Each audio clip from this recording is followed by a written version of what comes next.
Now that we've introduced both the perfect competitor and the monopolist, we can talk about market surplus and efficiency.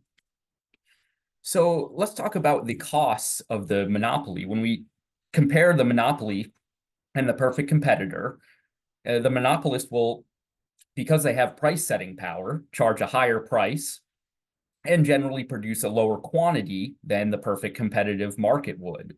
This creates inefficiency and what we call deadweight loss. So let's have a look at the graph. On the left is our perfectly competitive market. Supply equals demand. Equilibrium is a price at which quantity supplied equals quantity demanded. So that's here. We have a bunch of consumers in the market who are willing to pay higher than the market price, but they only have to pay the market price, so they get some surplus. This is our area of consumer surplus. Likewise, we have producers in the market who would have supplied at the lower price, but they supply at the market price, so they get some producer surplus. And notice that this entire triangle here is filled in by either consumer surplus or producer surplus. And depending on the elasticities in the market, it might not be perfectly split like this one happens to be, but this whole area is either producer or consumer surplus. All right, so let's look over here. We remember, once again, supply is marginal cost above average variable cost. We derived that in previous units, and although you're not responsible for that definition, or proving that fact like you might be in an intermediate class, you do need to understand that when we take this over here to the monopolist, we need MC equals MR.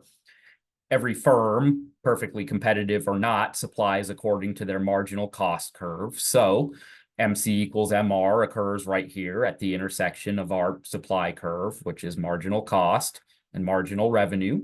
So that gives us the monopolist quantity. And we can see right away that the monopolist quantity right here is lower than the perfect competitive market quantity, where quantity supplied equals quantity demanded for the entire market. So the monopolist produces a lower quantity than the perfect competitor would. What about price? We can see the price that the perfect competitors would charge here based on our market equilibrium, but the monopolist finds the quantity where marginal cost equals marginal revenue, and then sets a price based on demand for that quantity. So the monopolist price is higher than the perfectly competitive price. As a result, this creates what we call deadweight loss. Deadweight loss is some quantity that would have been produced in the perfectly competitive market, but is not produced by the monopolist. And so as a result, we have some area here which formerly was consumer surplus. The top half of this gray triangle was over here, consumer surplus, and the bottom half of this triangle was formerly producer surplus in the yellow. Now it's nobody's surplus because that quantity is not produced. And so this is what we call deadweight loss. We saw deadweight loss maybe a little bit all the way back at the beginning when we were talking about market interventions, taxes, and quotas and things like that. Here we're seeing that the monopolized market is inefficient in the sense that it creates deadweight loss. And so when we talk about regulations and regulating monopolies at the end of this chapter, the idea here is that it could be potentially welfare improving to regulate monopolies because it would cause them to produce a higher quantity, charge a lower price. This in general would be good for consumers in the market. All right, what we can see here is that the monopolist has captured some of this producer or some of the consumer surplus for themselves as producer surplus, right? The green triangle in the monopolized market of consumer surplus is smaller than it is in the perfectly competitive market. So arguments for regulating monopolies are usually aimed at protecting consumers. All right, monopolies can also create benefits in terms of innovation, new products and technologies. If this was a history of economic thought class, we would talk a lot about theories of markets and of capitalism, the progression of capitalism and monopolization. And so one theory is that monopolies actually create a lot of innovations, new products, and technologies. So there's maybe some benefits to monopolies as well as the costs. However, some other costs of monopolies, rent seeking, costly actions such as lobbying, taken to avoid or limit competition. This is kind of a big one in the modern political climate. And then what we call X inefficiency, which is when monopolies squander resources on CEO pay, lavish retreats, perks, and things like that, which don't actually benefit consumers in the market or, for the most part, the day-to-day workers at their companies. All right, so again, there are some reasons why we might want to regulate monopolies. Ultimately, this class doesn't really focus a lot on government or public policy, but when you hear some arguments in the popular culture about regulation and government and monopolies, these are kind of the models that they're based off of. All right, another cost of monopoly, so potential price gouging. Suppose that you have a very inelastic demand. Right here, our demand is very vertical or very inelastic. The monopolist finds a quantity where marginal cost equals marginal revenue, but then they can charge consumers' willingness to pay for this quantity. If this is a necessary product, a very inelastic good, consumers are willing or required to pay a very high price. You know, think about insulin. Right? How much would a diabetic pay for their dose of insulin? Well, they have to pay pretty much any price because it keeps them alive. Right, so if you have this market where we have a very inelastic product, the monopolist can charge a very high price. This reduces consumer surplus to almost zero and could be potentially problematic from a moral standpoint. All right, so here we see very high degree of profit because of the inelasticity in the market. And again, this is kind of at the consumer's expense, the consumer's having to pay a very high price, whereas we can see whereas MC equal the demand curve right here is where the perfect competitor would charge. So a much lower price, which would be better for consumers. Right, there's also some possible price discrimination. So I don't focus too much on this. There may be some homework and quiz problems that ask you about different types of price discrimination.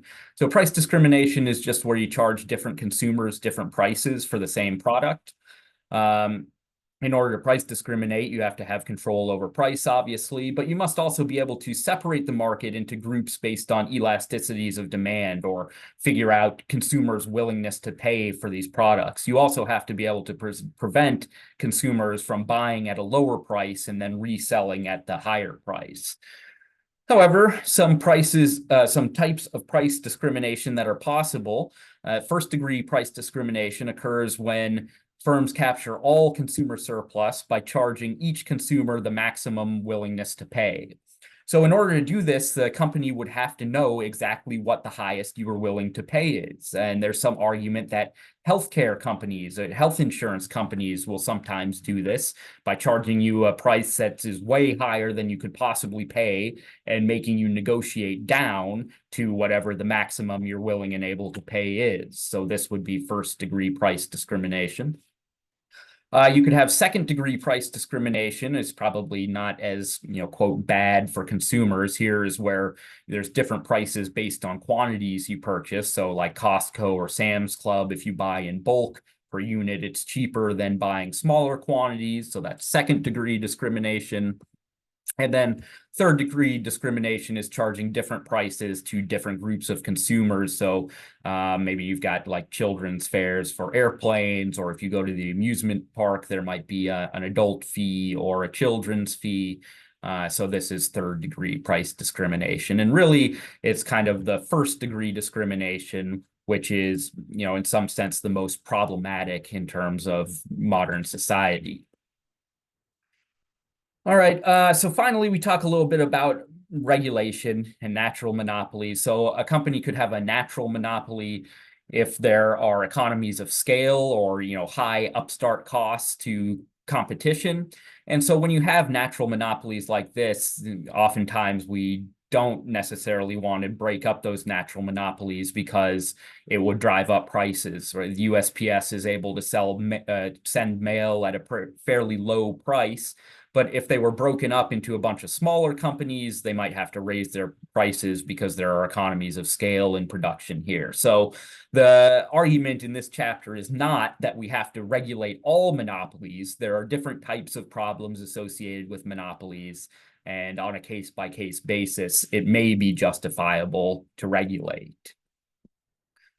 Let's see. Yeah, the notes here go through some antitrust policies. I'll tell you, I'm not going to ask you about like dates and definitions of the antitrust policies. Homework and quiz might ask you a little bit about, I don't know, you could see a homework question or something like, which of the following is not a major antitrust law that was passed during the 1900s or something like that. But just kind of understanding, more generally, why would a government want to regulate a monopoly? It goes back to these costs of monopoly in terms of welfare, consumer surplus, or potential price discrimination.